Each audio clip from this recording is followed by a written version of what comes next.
పసిడి ధరలు పరుగులు పెడుతూనే ఉన్నాయి. కనీ విని ఎరగని రీతిలో చరిత్రలోనే తొలిసారిగా ఈ ఏడాది 1,00,000 మార్క్ని క్రాస్ చేసింది బంగారం ధర. ఇంకా పెరుగుతూ ప్రస్తుతం 1,33,000గా బంగారం ధర ఉంది. 1979లో ఆ సంవత్సరంలో 120% బంగారం ధర పెరిగింది.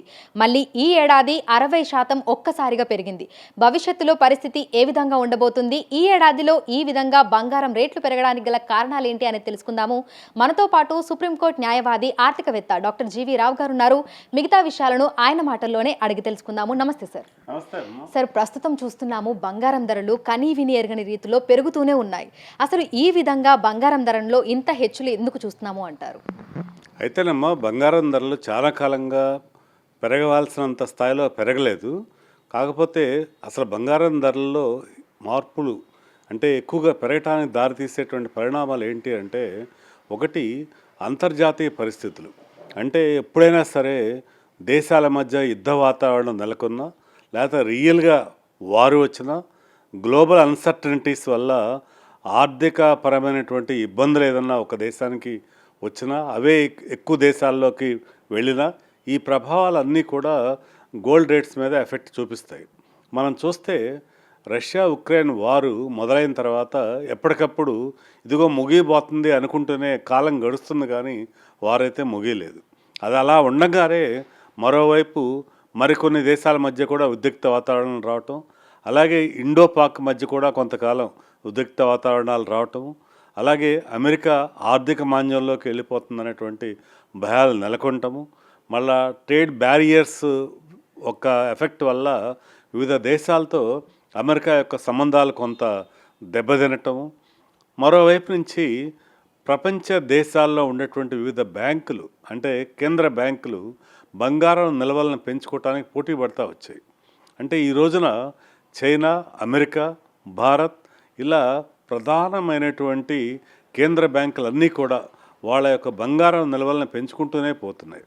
నిజానికి బంగారం రేట్లు పెరగటానికి మీరో నేనో ఏదో కొద్దిమంది ఇండివిజువల్స్ బంగారం కొన్నంత మాత్రానికే బంగారం రేట్లు పెరిగిపోవు. బంగారం రేట్లు పెరగటానికి ప్రధానమైనటువంటి కారణం కేంద్ర బ్యాంకులు ఈ బంగారం నిల్వలను పెంచుకోవాలనేటువంటి పట్టుదలకి రావటమే దీనికి ఒక ప్రధానమైనటువంటి మొట్టమొదటి కారణం. తర్వాత రెండో కారణం ఆర్థిక పరమైనటువంటి ఆంక్షలే కానివ్వండి, తర్వాత వివిధ దేశాల మధ్య ఉన్నటువంటి యుద్ధ వాతావరణం కానివ్వండి, తర్వాత మూడోది ఎప్పుడైతే ఎకానమీస్లో కొంత ఇబ్బందికరమైన పరిస్థితులు వచ్చాయో వీటన్నిటి వల్ల స్టాక్ మార్కెట్లో ఉండేటువంటి అవకతవకలు కానివ్వండి, లేకపోతే అక్కడ ఉండేటువంటి ఆటుపోట్లు కానివ్వండి, వీటన్నిటి కారణాల వల్ల ఇన్వెస్టర్స్ కూడా గోల్డే సేఫ్ హెవెన్ ఆఫ్ ఇన్వెస్ట్మెంట్ అనుకోవటం వల్ల బంగారం అలా పరుగులు పెడుతూ వచ్చింది. ఈ పరుగు ఇప్పట్లో ఆగేటువంటి అవకాశం అయితే కనిపించట్లేదమ్మా. అయితే 70,000 ఉన్నప్పుడే వామ్మో తులం బంగారం 70,000 అయింది అని అనుకున్నాము. కానీ ఊహించని రీతిలో 1,00,000 మార్కుని దాటేసింది. ఇప్పుడు 1,33,000గా ఉంది. ఈ ఏడాదిలో 60% బంగారం రేట్లు పెరగడానికి గల కారణం ఏమంటారు? అంటే 2025లోనే ఈ విధంగా పెరగడానికి గల కారణం, ప్రధాన కారణం ఏమై ఉండొచ్చు అంటారు? ముఖ్యంగా 2025లో ఈ విధంగా పెరగటానికి కొన్ని ముఖ్యమైన కారణాలు మనం పరిశీలిస్తే, ఇండియా మనకి ఇప్పుడు రష్యా, అమెరికా ఎంత ప్రయత్నాలు చేసినప్పుడు కూడా ఉక్రెయిన్తో ఉన్నటువంటి వారిని బంద్ చేయలేకపోయారు. సో అదే కాకుండా అంతర్జాతీయ పరిస్థితుల్లో కూడా ఆశించిన స్థాయిలో మెరుగుదలలు రాలేదు. అలాగే అమెరికా టారిఫ్ భయాలు కూడా వివిధ దేశాలని ఎక్కువగా వెంబడించాయి.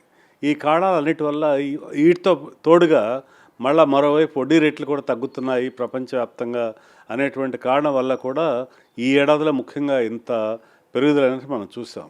కాకపోతే 1979లో 120% పెరుగుదల అనేటువంటిది అదొక హిస్టారికల్గా జరిగింది, కానీ ఆ స్థాయిలో మళ్ళీ ఈ ఏడాది ఒక 100%, 120% రైజ్ వస్తుందని మనం ఆశించలేము.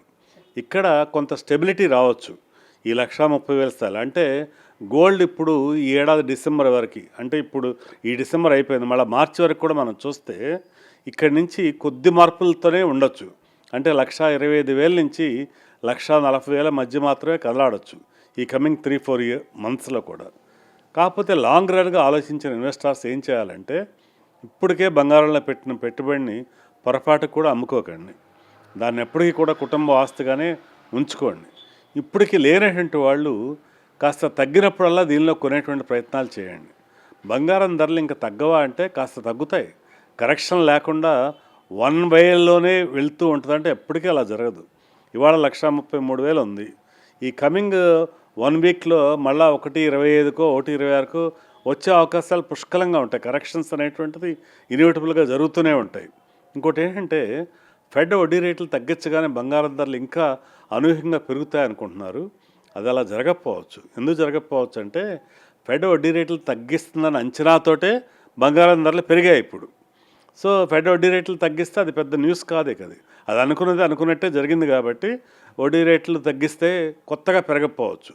కానీ ఒకవేళ వడ్డీ రేట్లు తగ్గించకపోతే మాత్రం బంగారం ధరలు తగ్గేటువంటి ప్రమాదం ఉంటుంది. దీన్ని మనం దృష్టిలో ఉంచుకోవాల్సిన అవసరం ఉందమ్మా.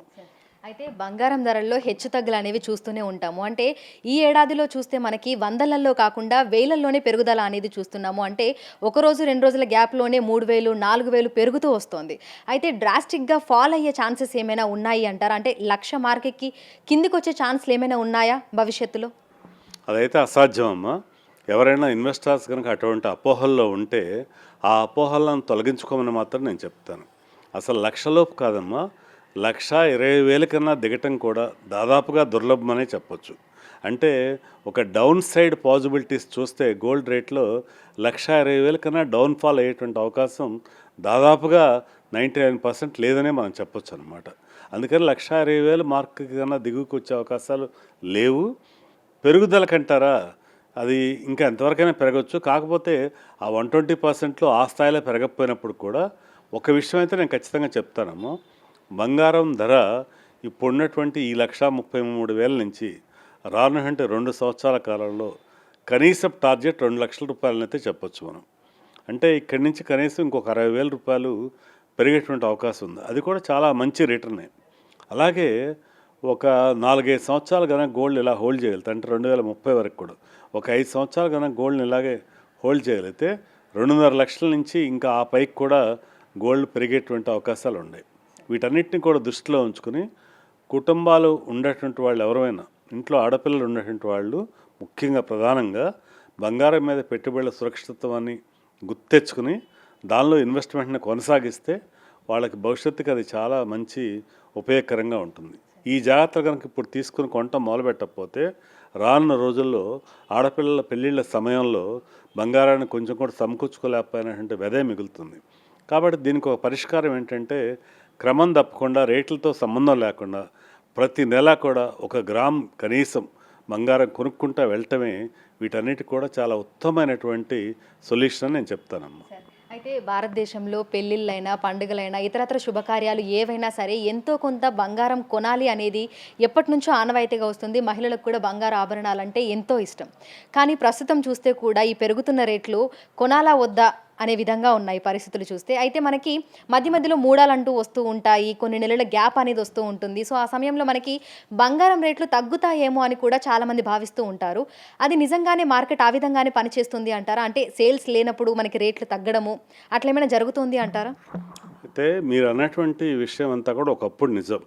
ఏంటంటే ఈ మోడాల్లో పెళ్ళిళ్ళు జరగవు, తర్వాత గృహప్రవేశాలు ఉండవు కాబట్టి ఆ సమయంలో బంగారం మీద పెట్టుబడులు చాలా తక్కువగా జరుగుతాయి అనేది ఒకప్పుడు మాట.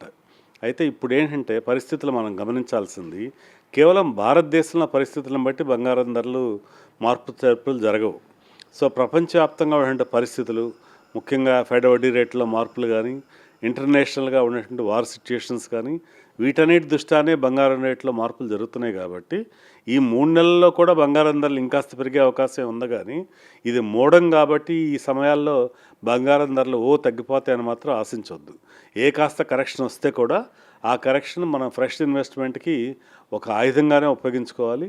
నేను అందుకే దీని సొల్యూషన్ ఏం చెప్తున్నానంటే రేట్ల అప్ అండ్ డౌన్ గురించి మీరు ఆలోచించకుండా క్రమం తప్పకుండా ఒక స్టాక్ మార్కెట్లో ఎలా సిస్టమేటిక్ ఇన్వెస్ట్మెంట్లో నెలకు ఒక 5,000 రూపాయలు ఎట్లా ఇన్వెస్ట్ చేస్తారో ఆ రకంగా బంగారంలో కూడా క్రమం తప్పకుండా ప్రతి సామాన్యుడు కూడా అట్లీస్ట్ 1 గ్రామ్ బంగారాన్ని కొనుక్కుంటూ పోతే ఒక 5 ఏళ్ల పాటుగా వాళ్ళకి అది ఎంతో ప్రయోజనకరంగా ఉంటుందమ్మా. అంతేగాని ఈ మోడాలు చూసో లేకపోతే ముహూర్తాలు చూసో బంగారాలు కొనాలని అనుకోవటం మంచిది కాదు. రెగ్యులర్గా ఇన్వెస్ట్ చేయటమే మంచిది. ఈ ఏడాది చివరి నాటికి అంటే డిసెంబర్లోకి మనం ఎంటర్ అయిపోయాము. ఈ ఏడాది చివరి నాటికి పరిస్థితి ఏ విధంగా ఉండే అవకాశం ఉంది అంటారు?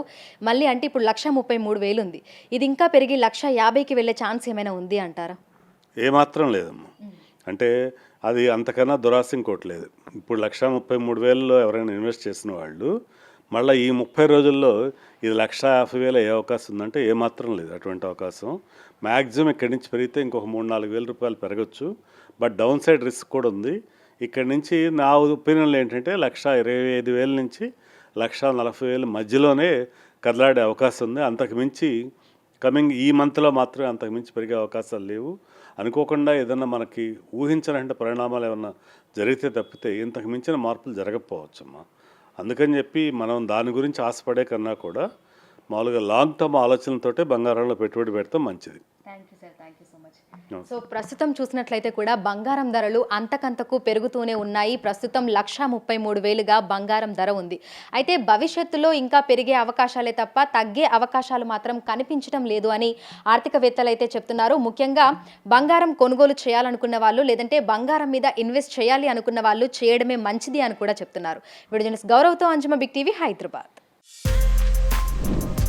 For more videos like this, subscribe Big TV channel.